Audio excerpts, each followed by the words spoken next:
Kentauri is a youth work center of expertise in Finland. We're formed by the Guides and Scouts of Finland, Economy and Youth TAT, HUMAC University of Applied Sciences, and CV Study Center, and funded by the Ministry of Education and Culture. Kentauri's aim is to ensure meaningful lives and social inclusion for young people. We do this by studying the situation and impact of youth NGOs, by developing the organization's systemization of data production, by studying how the changes in operational environments affect the organization's activities, and by strengthening the identification and recognition of young people's competences. This is how we highlight what young people really gain from the NGOs that they're members of, and at the same time, help the NGOs develop their activities and adapt to upcoming changes. Developing and systemization of data production provides the NGOs with a strong foundation to produce the information they need to carry out strategic work, to lead with knowledge, and to assess and demonstrate their impact. This last one is increasingly important when applying for funding. Digitalization is an important part of this, as it's a great tool for data production and for making the information truly accessible to those who need it.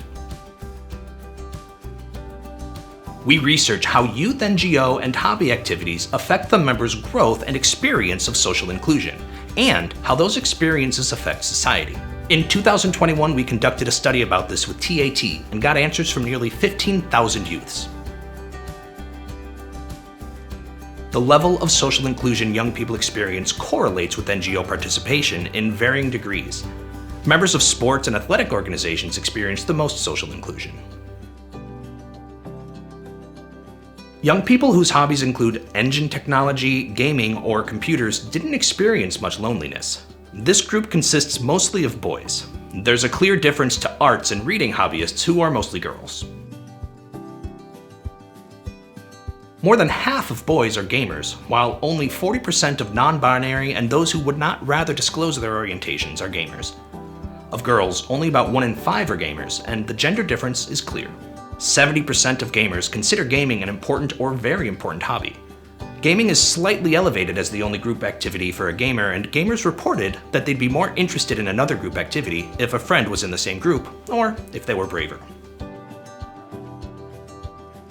The ways that youth participate and act in society are changing, and so is youth NGO funding. Kentauri wants youth NGOs to be able to reap the benefits of these changes and to be able to meet the related challenges. We aim to increase NGOs' awareness of these changes and anticipate their effects so that they can make long-term strategic adaptation plans. Many NGOs must learn a great deal about applying for new forms of government funding. Youth participate more in various movements as well as in activism and social media. Membership is seen increasingly as being a consumer or a customer. It's good for the NGOs to anticipate these trends to be able to react to them. And that's why Kentauri is developing strategic tools, such as scenario paths, that allow them to do just that.